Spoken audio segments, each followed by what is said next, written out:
கட்டிட்டு இருக்கிறாங்க. சாராயம் விற்று அதிலே 1 ரூபாய் வருமானம் பெறாத குஜராத் அரசு வருஷத்துக்கு 20,000 கோடி ரூபாய் சர்ப்ளஸ்ல பட்ஜெட் போடுறாங்க. கை நீட்டி காசு வாங்காம பட்ஜெட் போடுறாங்க ஐயா. இங்க 50,000 கோடி ரூபாய் சாராயத்துல வருமானம் வைத்துக் கொண்டு 9 லட்சம் கோடி கடனை வாங்கி ஒரு பட்ஜெட் போட்டிருக்கும். இந்த அரசுக்கு வெக்கமா இல்லையாங்க ஐயா? திராவிட மாடல் அரசு என்று சொல்லுகின்றார். வெக்கப்படாம கூச்சப்படாம இது நம்பர் 1 அரசு, இது திராவிட மாடல் அரசு. முதலமைச்சரை எல்லா மக்களும் அப்பா அப்பான்னு கூப்பிடுறாங்க. எனக்கு ஒரே பூரிப்பா இருக்கு. யார் அப்பான்னு கூப்பிடுறாங்க எனக்கு தெரியாது. யார் அப்பான்னு கூப்பிட்டு நான் பார்க்கல. ஐயா யோசிச்சு பாருங்க. நான் இப்ப சொல்றது நல்லா யோசிச்சு பாருங்க ஐயா. ஆசிரியர்கள் கண்ணியம் மிக்கவங்க ஐயா. நம்ம எல்லாமே ஆசிரியர்கள் இல்லை என்றால் நம்ம யாருமே இங்க இருக்க முடியாதுங்க ஐயா. ஏதோ ஒரு இடத்துல ஒரு நல்ல ஆசிரியர் இருந்த காரணத்தினாலதான் நம்மளை அடிச்சு திருத்தி நம்ம எல்லாம் பக்குவப்படுத்தி இங்க உட்கார வச்சிருக்கிறாங்க. எனக்கு தமிழகத்துல நான் சொல்றது நல்லா கேட்டுக்க ஐயா.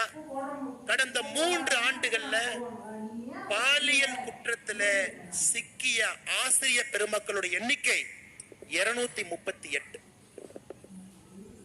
கடந்த 3 ஆண்டுகள்ல பாலியல் குற்றத்துல சிக்கிய ஆசிரியர் பெருமக்களுடைய எண்ணிக்கை 238. நான் திகார் ஜெயில இருக்கிறாங்க, சென்னை சென்ட்ரல் ஜெயில இருக்கக்கூடிய அக்யூஸ்ட பத்தி நான் பேசலீங்க ஐயா. அவங்கள பத்தி பேச ஆசிரியர் பெருமக்கள் பாலியல் குற்றத்தில் ஈடுபட்டவங்க 238 பேர். இந்த அநியாயத்தை பார்த்திருக்கீங்களா ஐயா? தமிழகத்தினுடைய கல்வித்தரம் எங்க இருக்குன்னு எல்லாருக்கும் தெரியுங்க ஐயா. அதல பாதாளத்துல இருக்கு, அதல பாதாளத்துல. ஏன்னா மோடி ஐயாவை பொறுத்தவரை கல்வி கற்றவர்கள் இந்தியாவை ஆளணும், தொழிற்சாலைகள் தொடங்கணும், வேலை வாய்ப்பை உருவாக்கணும். கல்வி கற்றவர்கள் இந்த நாட்டை முன்னேற்ற பாதையில் எடுத்து செல்ல வேண்டும். திராவிட முன்னேற்ற கழகத்தை பொறுத்தவரை கல்வி கற்காதவர்கள் போஸ்ட் ஓட்டம், திமுகவினுடைய கொடியை பிடிக்கணும். காலையில கோந்து பசை எடுத்துட்டு போய் செவுத்தில் அவங்களுடைய இன்ப நிதி போஸ்டர் ஒட்டி அடுத்த வருங்கால முதலமைச்சர் வாழ்கன்னு சொல்றதுக்கு ஒரு கூட்டம் வேண்டும் என்பதற்காக தமிழகத்திலே கல்வி தரத்தை குறைத்து அடுத்த கட்ட ஆளுமைகளாக உருவாக வேண்டியவர்களை தடுமாற்ற பாதையில அழைத்து சென்று கொண்டிருக்கின்றார். நீங்க யோசிச்சு பாருங்க ஐயா, யோசிச்சு பாருங்க. எப்படிப்பட்ட பூமி இது? ஐயாவளி பாதையில வந்திருக்கக்கூடிய எல்லாம் இவ்வளவு பேர் இருக்கிறோங்க ஐயா. எல்லோருமே ஐயா உண்டு, ஐயா உண்டு, ஐயா உண்டு பெருமையா சொல்றோங்க ஐயா. அகஸ்திய மாமுனி இந்த மண்ணுல ஃபுல்லா நடந்திருக்காருங்க ஐயா. பொதிகை மலையிலிருந்து முழுசா நடந்திருக்காரு.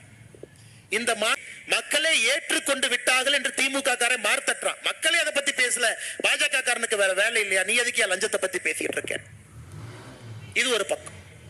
அடுத்து நாட்டுக்கு கேடு லாவண்யம் எங்க திரும்பினால். இன்னைக்கு திராவிட முன்னேற்ற கழக அரசை பொறுத்தவரை லஞ்சம் வாங்குவதை பெருமையாக ஒரு அரசு கருதுகிறது. பெருமையா நினைக்கிறார். லஞ்சம் வாங்கி ஒரு அமைச்சர் அன்னைக்கு ஜெயிலுக்கு போயிட்டு மறுபடியும் அமைச்சராக வந்தா காந்தியவாதியாக தன்னை நினைத்துக் கொள்கின்றார். சாராய அமைச்சர் இருந்து ஜெயிலுக்கு போயிட்டு வந்தா ஒரு பட்டம் நினைச்சுக்கிறார்.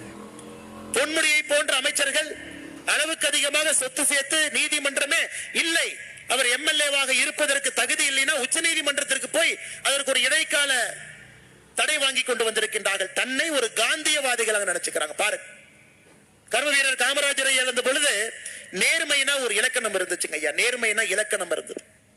இன்னைக்கு அநியாயம் பண்றவனுக்கு மரியாதை இந்த நாட்டில், தவறாக சொத்து சேர்ப்பவனுக்கு ஒரு மரியாதை. லஞ்ச லாவண்யத்துல பெருத்து போய் யாரு கிடக்கிறாங்களோ பெருமையாக நெஞ்சை நிமிர்த்தி வீதியில் நடந்து கொண்டு வருகின்றான். திராவிட முன்னேற்ற கழகத்தினுடைய யாரெல்லாம் மக்கள் பொறுப்பில் இருக்கக்கூடிய ஒருவரை ஒத்துப்பாரு. இலவச வேட்டி சேலையில ஊழல் நீங்க பாருங்க, டாஸ்மார்க்ல ஊழல், அதை பத்தி நான் பேசுறேங்க ஐயா. எல்லா இடத்திலும் கூட இவங்க ஊழல் கரைப்படியாத ஒரு இடம் இன்னைக்கு தமிழ்நாட்டில் இல்ல.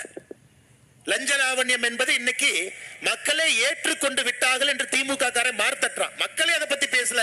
பாஜக காரனுக்கு வேற வேலை இல்லையா? நீ எதுக்கு லஞ்சத்தை பத்தி பேசிட்டு இருக்க?